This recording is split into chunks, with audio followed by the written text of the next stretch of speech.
जय मसीह। आज 4 जुन 2020 तदनुसार 22 जेठ 2077 बिहिबार। आज हामी माथिल्लो कोठाबाट हेर्नेछौँ। आजको शीर्षक छ जान दिनु। आज हामी परमेश्वरको वचन पहिलो समुएल 1:1-28 पाठ गर्नेछौँ। भोलिपल्ट तिनीहरू बिहानै उठे र परमप्रभुलाई दण्डवत गरेर आफ्नो घर रामामा फर्के। आफ्नी स्वास्नी हन्नासित एल्कानाको सहवास भएर परमप्रभुले हन्नालाई सम्झनुभयो। हन्ना गर्भवती भइन् र बेला पुगेपछि तिनले एउटा छोरो जन्माइन्। तिनले त्यसको नाउँ समुएल राखिन्, किनभने मैले त्यसलाई परमप्रभुसँग मागेको हुँ भनी तिनी भन्थिन्। जब वार्षिक बलिदान चढाउन र आफूले गरेको भाकल पूरा गर्नलाई एल्काना आफ्ना जम्मै परिवारसँग माथि उक्लिएर गए। हन्ना तिनीहरूसँग गएनन्। तिनले आफ्नो लोग्नेलाई भनिन्, जब बालकले दुध खान छोड्छ तब त्यसलाई लिएर परमप्रभुको उपस्थितिमा त्यसलाई हाजिर गराउनलाई म जानेछु र त्यो सधैँ परि नै त्यहीँ रहनेछ।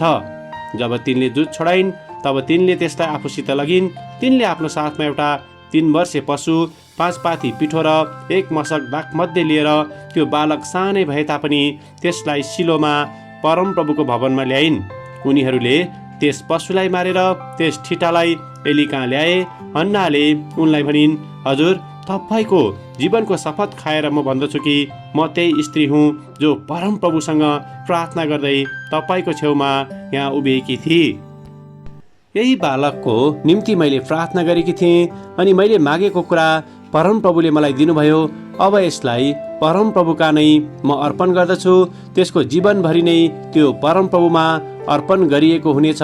अनि तिनीहरूले त्यहाँ परमप्रभुको आराधना गरे। आमेन। लेखक पहिलो समुएल 1:27-28 यहाँ जोड दिनुहुन्छ। हन्नाले उनलाई भनिन्, यही बालकको निम्ति मैले प्रार्थना गरेकी थिएँ अनि मैले मागेको बालक परमप्रभुले मलाई दिनुभयो। आमेन। अनि लेखक आफ्नो अनुभवलाई यहाँ यसरी वर्णन गर्नुहुन्छ। म जन्मेको केही समयपछि मेरी आमा बिरामी पर्नुभयो। उहाँको डाक्टरले कडा खालको औषधि दिएको कारण त्यही औषधिले मेरी आमाको ध्यान केन्द्रित गर्ने क्षमतालाई गम्भीर रूपमा असर पारेको थियो। तर यो कुराले उहाँलाई मलाई ख्रिस्टको बारेमा बताउन, मेरो अध्ययनमा प्रोत्साहित गर्न र खेलकुदमा मलाई उत्साह दिनबाट भने रोक्न सकेन।